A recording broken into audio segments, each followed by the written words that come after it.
Je salue tous les associés du REPAOC qui aujourd'hui intègrent une équipe qui est à la disposition de toutes les plateformes d'ONG membres de notre sous-région. Aujourd'hui, on parle d'une dizaine, mais nous sommes en route pour la quinzaine. Et j'aimerais m'adresser à tous mes collègues dans le sens de dire qu'aujourd'hui, contrairement à ce qu'on avait avant, qu'on avait seulement une personne pratiquement qui s'occupait de notre organisation, aujourd'hui on a une équipe, ce qui nous donnera la possibilité de concentrer dans la programmation qui nous permettra de faire en sorte que toutes les actions de REPAOC puissent être au service de tous les membres associés, ce qui va demander une participation beaucoup plus active de tous nos membres parce que l'animation de notre réseau dépend de la proactivité, de tout l'engagement des membres. Le REPAOC est né il y a une dizaine d'années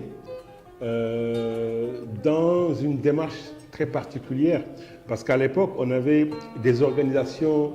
des sociétés civiles en Afrique de l'Ouest qui étaient en plein développement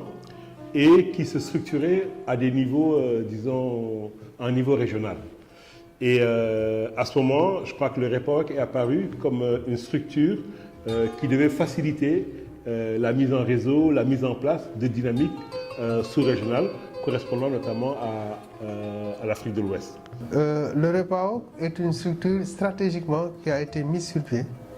pour prendre en charge les préoccupations des plateformes d'organisations non gouvernementales. Je ne parle pas de la société civile globalement, mais non gouvernementale dans l'espace Afrique de l'Ouest et du Centre. Ça a été un succès éclatant dans la mesure où on a eu le maximum de plateformes au niveau de l'Afrique occidentale. Il n'y avait que peu de plateformes, surtout en Afrique anglophone occidentale, qui restaient et qu'on devrait mobiliser. Et je crois que dans ce sens, un processus est déjà enclenché et on finira par le Ghana. Donc, c'est un modèle d'organisation qui développe des stratégies afin de faire de telle sorte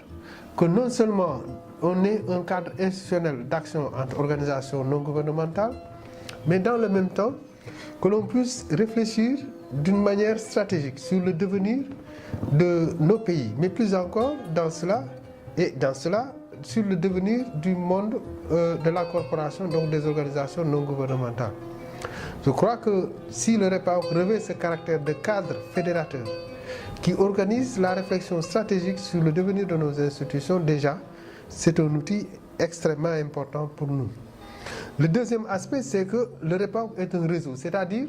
c'est un cadre où se retrouvent plusieurs composantes dans leur diversité, ayant un objectif commun, une vision certainement plus ou moins commune, dans le cadre de la prise en charge des affaires des organisations non gouvernementales, donc des plateformes nationales, pour pouvoir se compléter dans le cadre de l'exécution de leurs activités, gagner en expérience ou de l'expérience des autres, mais ensuite aussi et surtout le fait, par exemple, que le REPAOC travaille dans le cadre du renforcement des plateformes membres. Je crois que ça, c'est un élément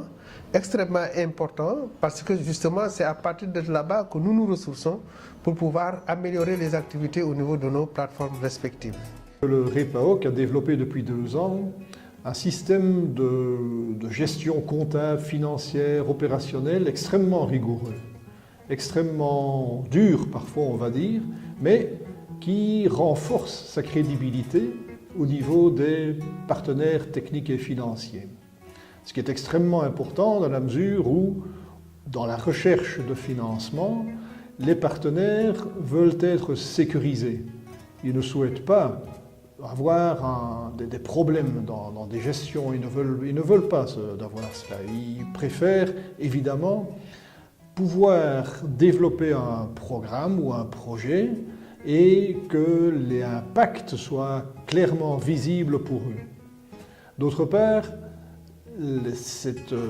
gestion, cette rigueur dans la gestion est extrêmement importante vis-à-vis des plateformes nationales, vis-à-vis des ONG membres et vis-à-vis également des organisations de la sécurité, de la société civile. On voit le REPAOC comme une excellente base de travail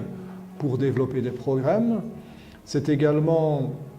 il y a également une nécessité pour le REPAOC de développer cette espèce d'intégration verticale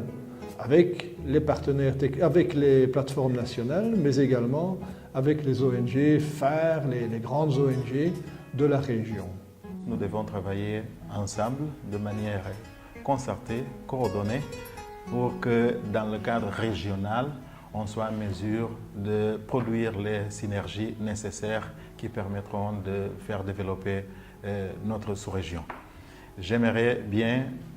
adresser le dernier mot à tous nos associés, les encourageant à devenir beaucoup plus actifs dans l'animation de notre réseau et de notre côté, au niveau du bureau de conseil d'administration, aussi bien qu'au niveau de l'équipe de coordination, nous sommes vraiment motivés et engagés dans ces changements nécessaires pour l'amélioration de notre qualité de service qu'on rend à tous nos associés. À tous nos membres, nous souhaitons tout de meilleur dans leur vie professionnelle et pour que nos initiatives et nos projets puissent avancer au profit de notre population.